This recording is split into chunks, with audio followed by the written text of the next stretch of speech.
We ride together into oblivion.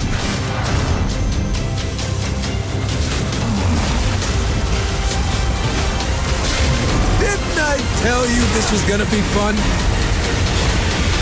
Hey, welcome to Attack the Stack. If you like that, try this.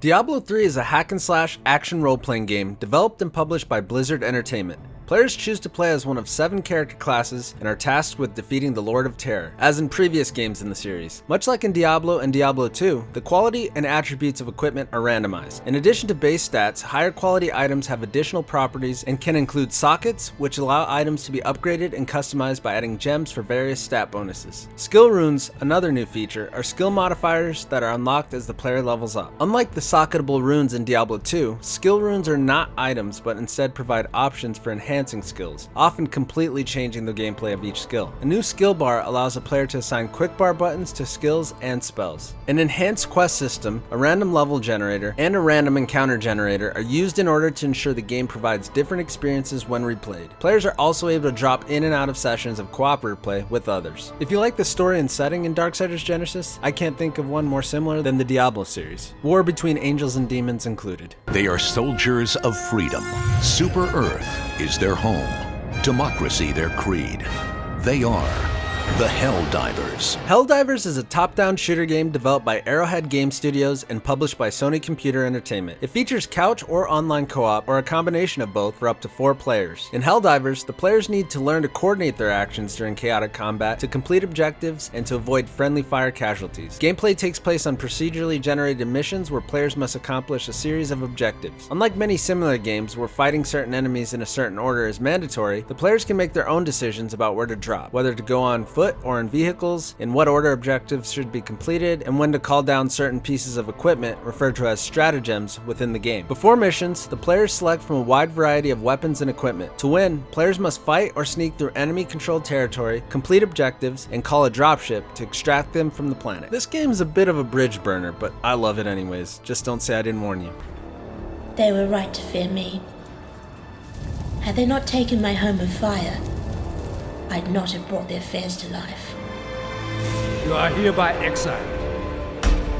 Path of Exile is a free-to-play action role-playing game developed and published by Grinding Gear Games. The game is set in a dark fantasy world. The player starts the game walking up the shores of Rayclast, a continent that was once the center of the mighty empire but is now a cursed land which serves as a penal colony for criminals and other unwanted individuals from the nearby island of Uriath. Regardless of the reason for their exile, the player must now face the unforgiving wilderness and its dangerous inhabitants amidst the crumbling ruins and bloody secrets of the Eternal Empire and the Val civilization that came before, and band together with other exiles to survive. The player controls a single character from an overhead perspective and explores large outdoor areas and caves or dungeons, battling monsters and fulfilling quests from non-playable characters to gain experience points and equipment. All areas aside from central encampments are randomly generated for increased replayability. While all players on a single server can freely mingle in encampments, gameplay outside of encampments is highly instanced, providing every player or party with an isolated map to freely explore. Players can initially choose from 6 available classes to play as. Items are randomly generated from a wide variety of basic types and endowed with special properties and gem sockets. Skill gems can be placed in gem sockets of armor, weapons, and some types of rings, giving them an active skill. As the character advances and levels up, the equipped skill gems also gain experience, allowing the skills themselves to level up and increase in potency. Active skills can be modified by items known as support gems. Depending upon the number of linked sockets the player possesses, a primary attack or skill can be modified. Each class also has access to an Ascendancy class, which grants much stronger specialized bonuses. Path of Exile is unusual among action role-playing games in that there is no in-game currency. The game's economy is based on bartering currency items. In my opinion, this is the best free-to-play game ever made. Hands down. There's hundreds of hours of content here. You could play the game for years and still never experience it all, and the developers are constantly updating it. So check it out, and thank me later in the comments. I'll be waiting. Alienation is a shooter and role-playing game developed by Housemarque and published by Sony Interactive Entertainment. The game is an isometric twin-stick shooter in which 1 to 4 players defend themselves against an alien invasion on Earth through increasingly difficult levels. Players can choose 1 of 3 character classes, each with its own abilities. Each class has its own weapons, movement mechanics, and can be leveled up to level 30. Players can find new weapons in random drops. Many weapons contain slots for the insertion of upgrade cores. When a player accumulates enough experience, they level up and can spend points on 3 active and 3 passive abilities. When Alienation story mode is completed, the player unlocks missions with bounty-like assignments and quests with special items as rewards. This game is the closest thing I've ever played to Diablo with guns. It's got the loot, it's got the guns, it's got the action and abilities, and it's got the top-down view. It's crack for gamers.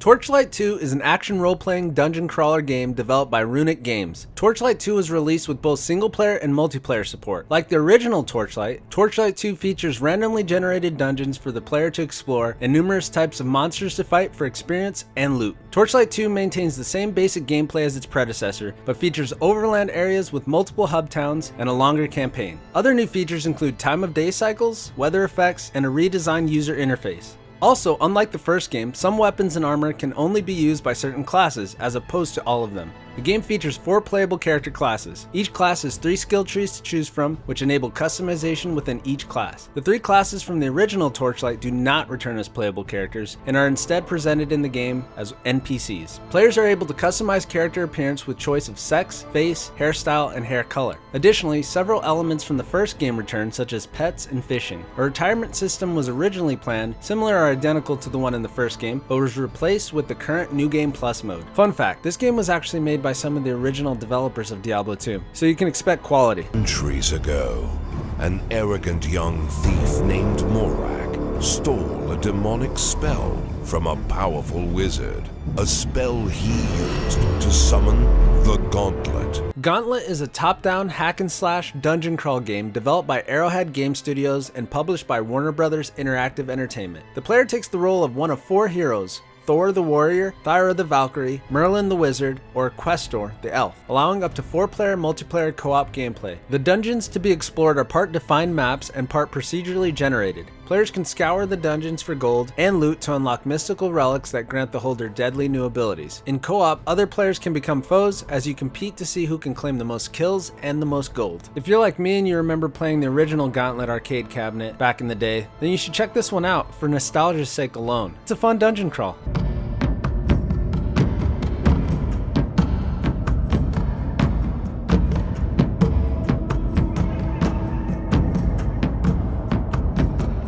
Grim Dawn is an action role-playing game in a thematically dark fictional world loosely based on the Victorian era, developed and published by Crate Entertainment. The game takes place in Cairn, a dark, war-torn world where a once proud empire has been brought to ruin and the human race driven to the edge of extinction. Cairn has become ground zero of an eternal war between 2 otherworldly powers, the Ethereals and the Chthonians. One seeking to use human bodies as a resource, the other intent upon destroying the human race before that can happen. Like other prominent action role-playing games, the majority of the gameplay in Grim Dawn centers around fast-paced combat and the collection of loot, armor, potions, weapons, and money. Grim Dawn features a crafting system similar to that used in Warcraft 3 Reign of Chaos's popular mod, Defense of the Ancients, or Dota as some of you might know it. Grim Dawn also builds upon existing systems present in Crate Entertainment's previous game, Titan Quest, such as improved physics, location-specific damage effects, dismemberment, and a completely redesigned quest system. In redesigning the quest system, Grim Dawn also features factions.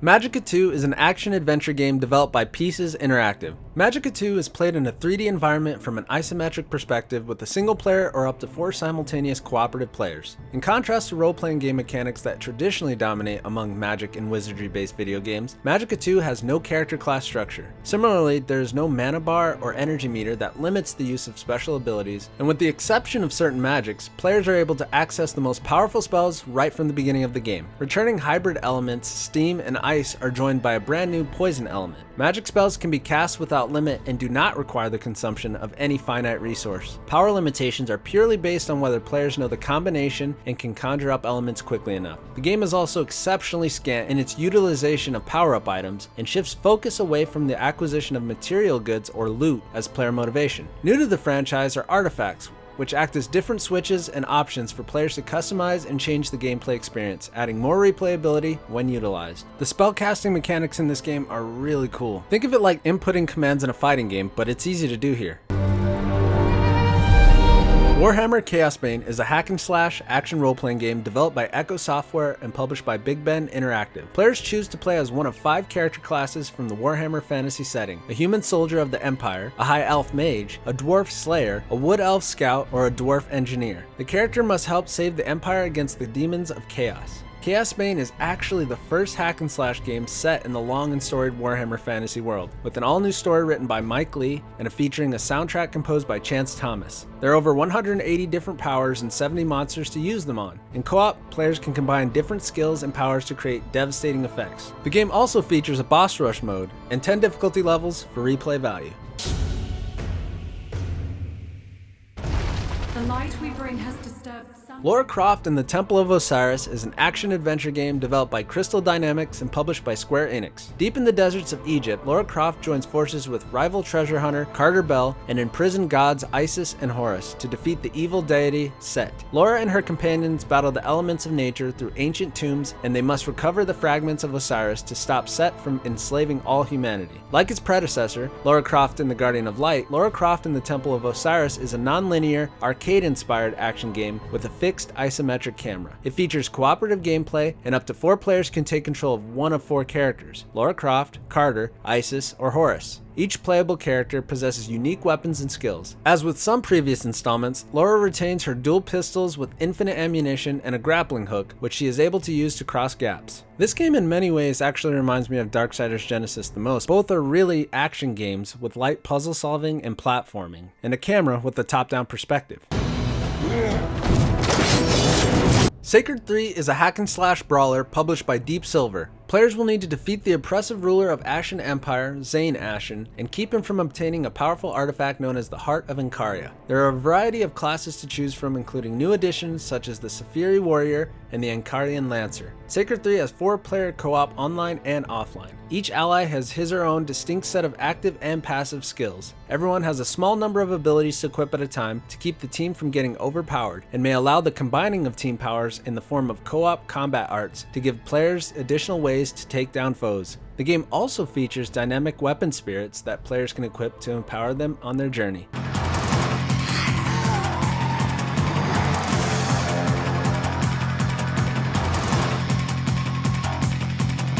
Dead Nation is a top-down shoot-'em-up game developed by developer Housemarque. Dead Nation takes place in a world afflicted by a zombie apocalypse. The player can play as a male or female character and fight different types of zombies. Players are awarded score multipliers and money when zombies are killed. Money is used to purchase and upgrade weapons at checkpoints, and multipliers to grant better scores. Each time players are hit, they lose multipliers and health. Players fight their way through 10 levels using weapon shops that allow weapon upgrading and armor swapping. Throughout the levels, players can find boxes that hold ammunition, multipliers, money, or armor pieces, and also loot cars and trunks for money. Purchasable armor sets influence strength, endurance, and agility. Zombies are attracted by flares, car alarms, grenades, mines, and vending machines, and can be killed by environmental hazards, which the player can use to their advantage. The metagame allows players to follow their country's progress in relation to other countries, as well as local leaderboards. Using the PlayStation Network, players are grouped with other players from their country. When a country is rid of zombies, a new infection cycle begins. Multiplayer can be done locally or online for 2 players.